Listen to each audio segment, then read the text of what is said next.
Bonjour, Julia Gilmore, physiothérapeute et ostéopathe à la clinique Santé Guindon.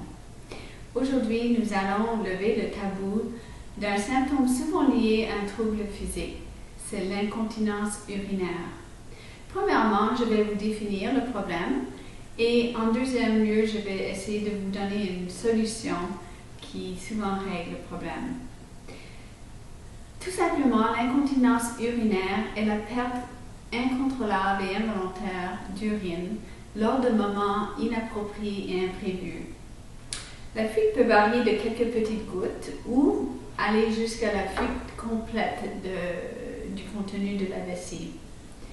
On estime au Canada une femme sur 4 et un homme sur 10 qui sont touchés par ce problème. Malgré qu'elle est plus fréquente lors de vieillissement, elle n'est surtout pas limitée à cette population.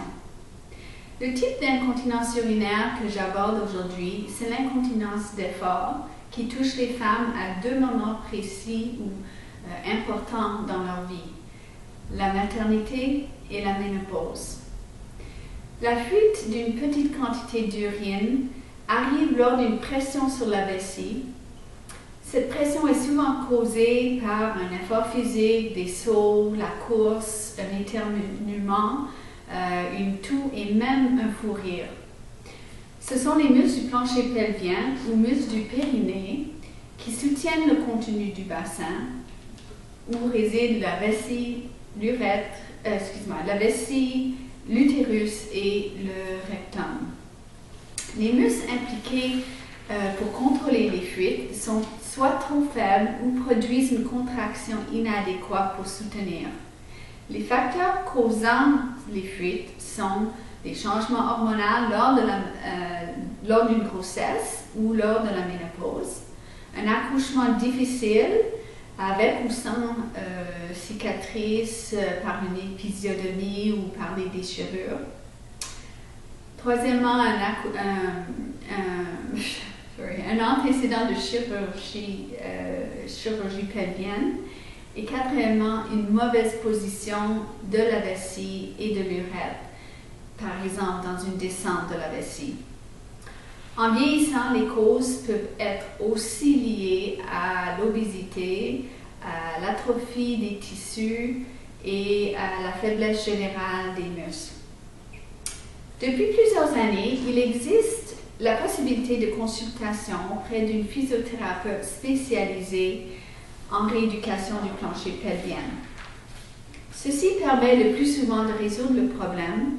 Cette rééducation permet de reconnaître, d'exercer et de renforcer les muscles qui soutiennent la vessie. Les méthodes utilisées consistent en stimulation électrique.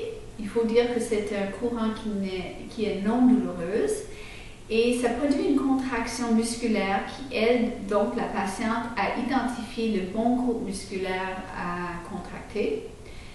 Et deuxièmement, le biofeedback qui aussi aide à renforcer les muscles, mais cette fois-ci avec la participation active de la patiente.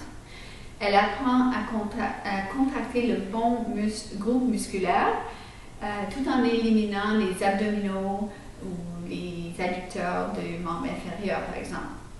Et la troisième méthode utilisée, et sans dire le plus important, c'est un programme d'exercice visant à renforcer les muscles et prévenir une future faiblesse.